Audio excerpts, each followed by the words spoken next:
Welcome back, everybody, to a brand new video. Good morning, everyone.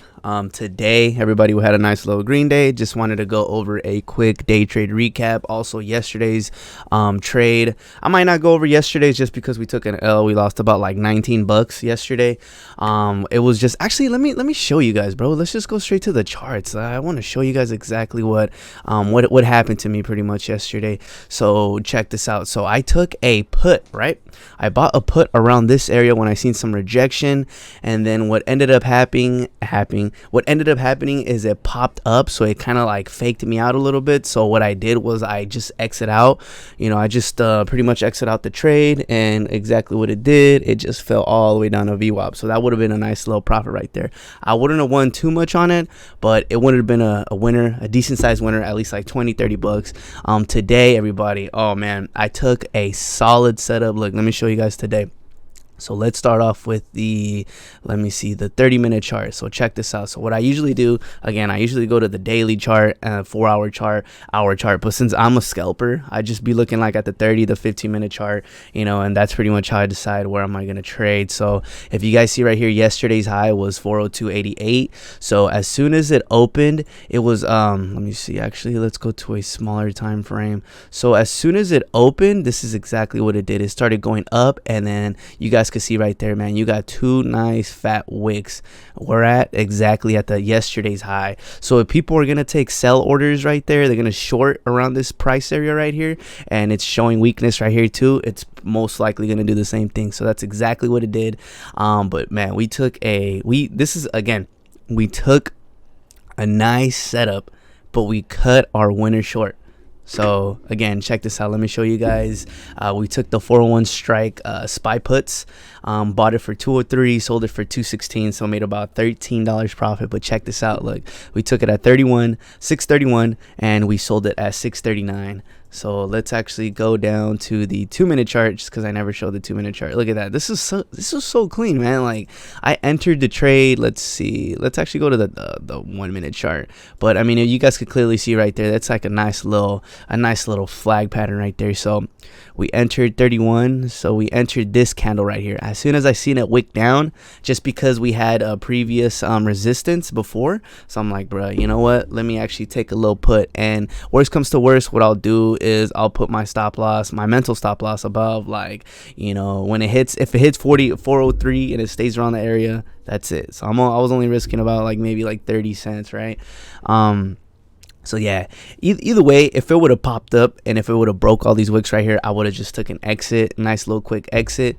But yeah, exactly what it did, 39. Let's see, it just ended up dropping, man. It just ended up dropping. So again, I use market orders, so usually it's probably gonna fill me at the top of the candle, the red candle, at the bottom of the green candle. So I was only able to catch like $20, 20 cents, my bad.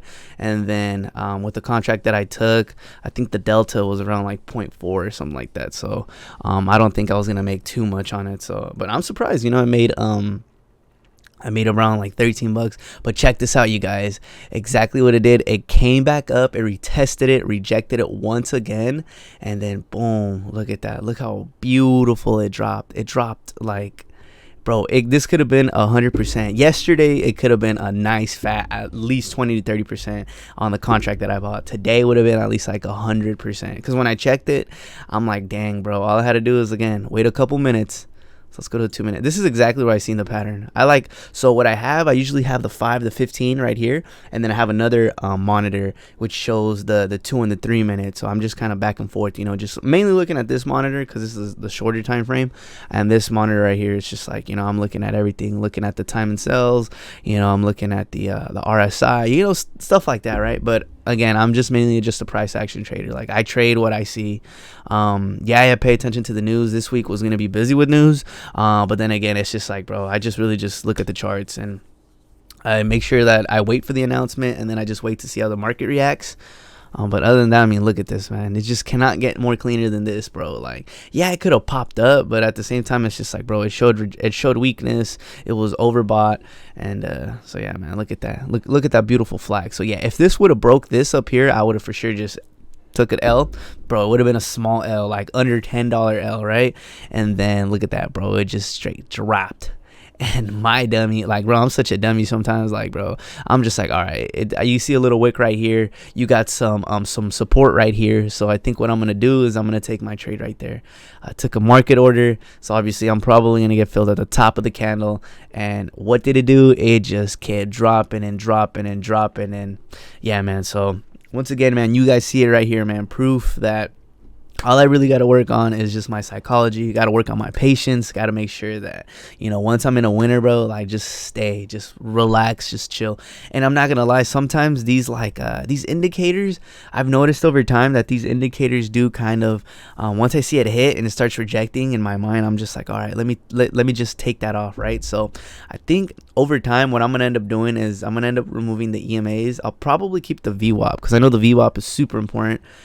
Other than that, man, I mean, even without the indicators, bro, I would have seen this little pattern right here again. I would have taken a put just because we have previous resistance and from yesterday's high. Other than that, and if it would have popped up, I would have took a exit. And man, look at that, it just dropped down. And then you guys could see right here, you guys could see that the volume, the buy volume is starting to die down. And then in this candle right here, oh, look at that, bunch of selling volume. And then right here, bunch of selling volume right here. But yeah, man, overall, I mean, look at that. Ooh, shout out 222. Do you guys believe in angel numbers? I don't know. So yeah, again, I bought it at 203. So yeah, 203. And then again, it's only been, I bought it right here. Look how much it went down to. I mean, obviously I wouldn't have caught the whole big move. 432, bro. That's crazy. Yo, that is a winner and a half. But honestly, I would have probably, if I would have held this, man, I would have probably sold it the first green candle, which would have been like this area. But still, when I looked at this, it was like around right here. Shows the price was traveling down here, and it was like over 100%. Man, yesterday, today, the day before on Monday. So nothing but some good trades. I feel like this week I've been performing pretty good. I mean, even though I took a L yesterday, I did get a little fake breakout. And I had a feeling, too. I'm like, dude, this is probably going to be like a fake breakout. I bet you it's going to pop up and it's going to go right back down. Let me just wait until the candle closes, right? It's all good. If I take an L, I take an L. And what did it do? It popped up. I exit out the trade. And then it wicked right back down. And I'm just like, damn, dude. Like, I literally, what was going on in my head? Like, bro, just wait a little bit. Give it a second, wait for the candle to completely close and then decide whether to exit or just like depending if I want to risk some more money. And but yeah, again, what I've learned about this is that you got to just cut your losses short, man, and just that's it, man. If you guys see that thing going the opposite way, man, just cut it. It's all good, bro. Take a little 10-15 minute loss, man, because days like these, bro, especially me, like, I know you guys could probably hold your winners. I'm still learning how to do that. So yeah, man. So anyways, everybody, man, make sure you guys drop a like, a comment, subscribe, click that bell so you guys get notified every time we upload. This was Route to Infinite, and yeah, man, we'll see you tomorrow, man. Ooh, I'm gonna try to bank tomorrow. I see this all the time, bro. Every time I'm in a winter, bro, I just gotta wait a little extra. So yeah, you guys, we're gonna see, man, slowly but surely, bro. All it really is, man, I'm just trying to supplement my 9 to 5, man. I'm just trying to have that freedom, bro. Like, I don't even care about making millions, bro. I just want to make, like, 4 to 5K a month off this, bro, and then maybe get into other businesses. And yeah, man, just honestly just supplement the 9 to 5, bro, because honestly, I don't hate my job, but at the same time, I'm just like, nah, man, like, life is meant to be lived, bro. Like, you can't really just be living like that. I don't know, but a lot of people are happy with the 9 to 5. Me, I just feel like I want that freedom. It's not that obviously everyone wants to be rich, but I just want that freedom, bro. Like they say, money doesn't buy happiness, but money buys freedom, and freedom buys happiness, bro. So that's how I see it. So yeah, anyways, you guys, I'll catch you guys tomorrow. Probably drop another recap tomorrow.